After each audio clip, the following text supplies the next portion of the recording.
Salut les copains. Alors aujourd'hui dans cette petite vidéo, je vais vous expliquer comment deload une articulation, comment deload certaines structures, comment deload un muscle ou autre. Si jamais vous suivez mes vidéos, vous avez déjà vu, par exemple si vous avez regardé les vidéos sur la position concurrente ou d'autres vidéos sur ma méthode, qu'avec notre manière de nous entraîner, on n'a pas besoin de faire de deload. On peut s'entraîner à l'année, à l'échec, faire des 1RM chaque semaine, avoir une grosse intensité tout le temps, sans avoir besoin de prendre des semaines de deload. Donc des semaines de pause, ou alors des semaines où on va réduire l'intensité pour pouvoir récupérer de manière générale ou nerveuse par exemple. Donc ça, c'est les deloads classiques, un deload général. Et donc, quand on fait de la production concurrente ou quand on fait la méthode Fontesque, on n'en a pas besoin. Ici, c'est pas de ça dont on va parler. Aujourd'hui, on va parler d'un deload local, spécifique. À quoi ça peut servir? Imaginons que vous êtes un pratiquant de street workout qui fait de la position concurrente et vous avez un cycle où vous faites de l'iron cross et un autre cycle où vous allez faire de la maltaise. Donc deux exercices qui vont mettre beaucoup de tension sur le tendon du biceps, sur les biceps, sur les coudes. Et vous sentez que vous commencez à avoir pas mal de surutilisation des structures, vous commencez à avoir des petites gênes, des petites douleurs ou autres, ou alors vous pressentez que ça va arriver et donc vous avez envie de décharger un peu la zone, mais vous avez quand même envie de continuer de vous entraîner, vous avez quand même envie de continuer à progresser sur ces mouvements, donc vous n'avez pas envie de mettre votre entraînement en pause avec un deload classique. Comment faire pour continuer à progresser tout en reposant la zone, en lui permettant de récupérer? Tout simplement en utilisant la rotation d'exercice et la rotation de variante. Donc, sur chaque exercice, il va y avoir des facteurs limitants qui vont être multiples. Par exemple, en cross, vous allez avoir plusieurs zones qui vont travailler, plusieurs zones qui peuvent vous limiter, qui peuvent vous empêcher de progresser. Par exemple, en cross, vous avez certes toute la zone des coudes, les biceps, le tendon du biceps, etc. Mais vous avez aussi un peu plus la zone autour des épaules. Donc par exemple, les pectoraux, tous les abaisseurs de l'épaule, les dorsaux et compagnie, les structures des clavicules, les structures du sternum, etc. En maltaise, idem, vous avez la zone des coudes, tendon du biceps, mais vous avez aussi l'avant d'épaule, vous avez aussi la protraction, donc les grands dentelés, et vous avez, selon la forme de la maltaise, peut-être un petit peu de pec, mais c'est assez minime généralement. Et donc, là, l'idée, ça va être de retirer un des facteurs limitants du mouvement, donc celui que vous voulez deload, celui que vous voulez reposer, donc la zone des coudes, tout en continuant de travailler les autres facteurs limitants, ce qui va donc vous permettre de continuer de progresser sur ces zones-là, tout en reposant cette zone-là. Donc un deload local.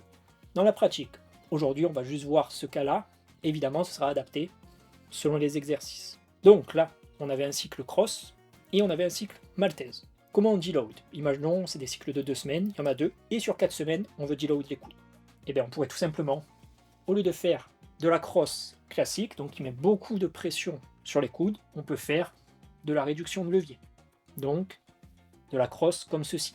Où là, avec la réduction de levier, on a beaucoup moins de levier sur l'avant-bras, donc beaucoup moins de travail de cette zone-là. Et donc ça fait un deload de la zone, parce que le facteur limitant principal, ça va être cette zone-là. Vous aurez beaucoup plus de pecs, de dorsaux, de clavicules, de sternum. Si vous êtes quelqu'un comme moi avec des très longs avant-bras par rapport au reste de votre corps, moi, quand je fais de la crosse ou quand je fais de la maltaise, le facteur limitant numéro 1 de très loin, c'est les coudes. Et donc, en faisant de la réduction de levier, ça me permet de les deload énormément, de les laisser reposer.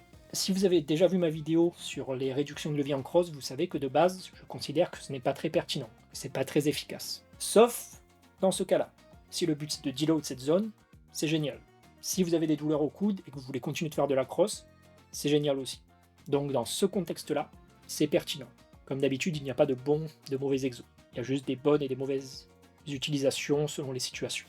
Donc voilà, là on a un exemple d'un exo qui va permettre de deload les coudes pendant un cycle. Si on veut continuer de deload les coudes sur le deuxième cycle, donc on imagine qu'on s'est fait un petit bobo, et que même au bout de 2 semaines, on sent encore un peu ses coudes. Avec les réductions de levier, pendant le premier cycle, ça nous a permis de bien récupérer, on se sent beaucoup mieux, mais on se sent pas prêt à refaire de la maltaise. Mais on a quand même envie de continuer de travailler ce pattern-là, de continuer de progresser dessus, et ben on pourrait faire tout simplement des box maltaises. Donc ça c'est un exo qui est assez peu connu, je dirais, chez les lambda. En fait, vous allez prendre 2 bancs ou des barres parallèles, et tout simplement vous allez venir vous reposer dessus en posant les bancs ou les barres parallèles sur vos bras. Et donc là, idem, ça va permettre de réduire le levier. Donc vous aurez quasiment plus de travail des coudes, mais ça vous permettra quand même de travailler un petit peu les épaules, mais surtout beaucoup l'aspect protraction. Donc c'est en fait un peu de la maltaise avec réduction de levier. Même logique que pour la crosse. Et donc ça vous permettra de continuer à progresser sur certains facteurs limitants de la maltaise, notamment sur votre hauteur, sur votre position au niveau des épaules, sur votre alignement, etc.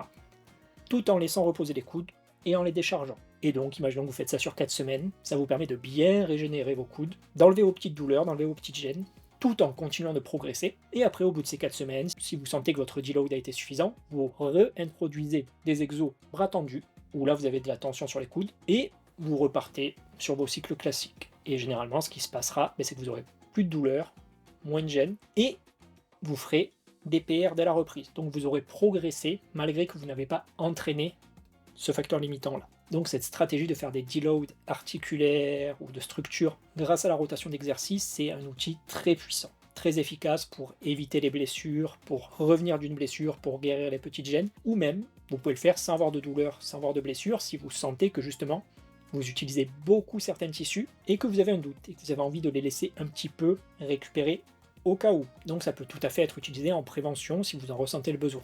Voilà, c'est tout pour cette petite vidéo, j'en reparlerai, je ferai éventuellement d'autres exemples, etc. Mais je pense que c'est déjà une bonne introduction pour comprendre ce concept. Si jamais la vidéo vous a plu, si vous avez des questions dessus, ou si vous voulez me remercier, n'hésitez pas à laisser un commentaire sous la vidéo pour me soutenir. Si jamais vous voulez me soutenir financièrement, vous avez deux choix. Vous pouvez soit aller me faire un don sur mon Ko-fi, c'est sans inscription et c'est anonyme si vous le souhaitez, ou vous pouvez aussi aller acheter ma merch sur ma fantastique boutique. Du coup, je vous mettrai tous les liens sous la vidéo dans la description. Et si jamais vous avez d'autres questions ou des demandes, n'hésitez pas à aller sur mon Instagram. Et sur ce, je vous dis adios.